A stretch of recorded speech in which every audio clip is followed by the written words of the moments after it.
BP2MI menerima briefing ya dari KBRI di Suriah. Briefing itu mencantumkan bahwa ada 25 pekerja migran Indonesia yang dulu keberangkatannya ilegal akan dipulangkan dari Suriah ke Indonesia.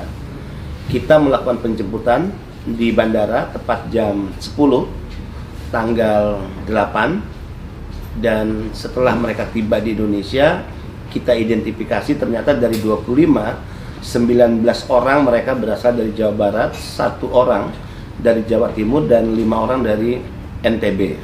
Sebagaimana protokol kesehatan, dari bandara kita bawa ke Wisma Atlet dan saya menjemput langsung mereka.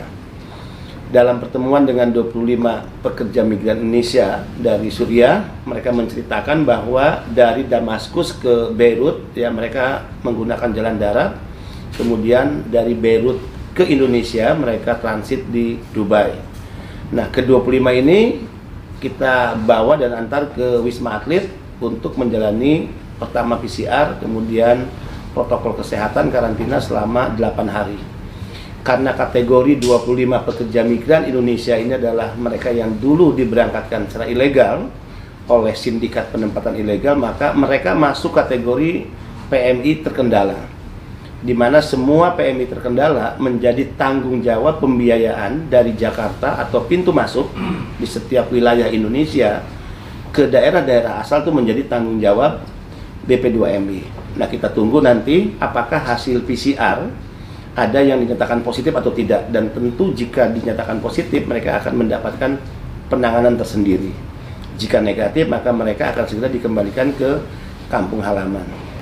Tapi di luar masalah penanganan protokol kesehatan, dengan kita mengetahui bahwa mereka korban TPPO, ini membuktikan sebetulnya bahwa kejahatan perdagangan orang yang dilakukan oleh sindikat penempatan ilegal ini masih terus terjadi dan dilakukan oleh mereka yang kita sebut mafia ya.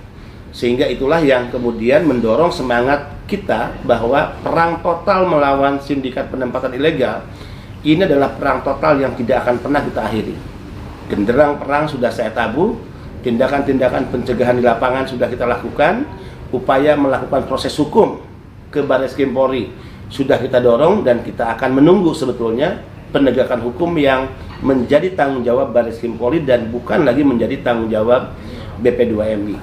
Tapi kita menginginkan agar efek jerah ini bisa ya kita buktikan mampu menghentikan setiap praktek kejahatan penempatan ilegal oleh para sindikat, maka penegakan yang sungguh-sungguh dari aparat penegak hukum ini benar-benar bisa dibuktikan. Nah, kita dalam kasus-kasus seperti ini tidak akan pernah lelah untuk menanganinya sampai di lapangan, dan juga kita tidak akan pernah berhenti untuk memeranginya dan bahkan mendorong setiap kasusnya ke Barreskrim Polri.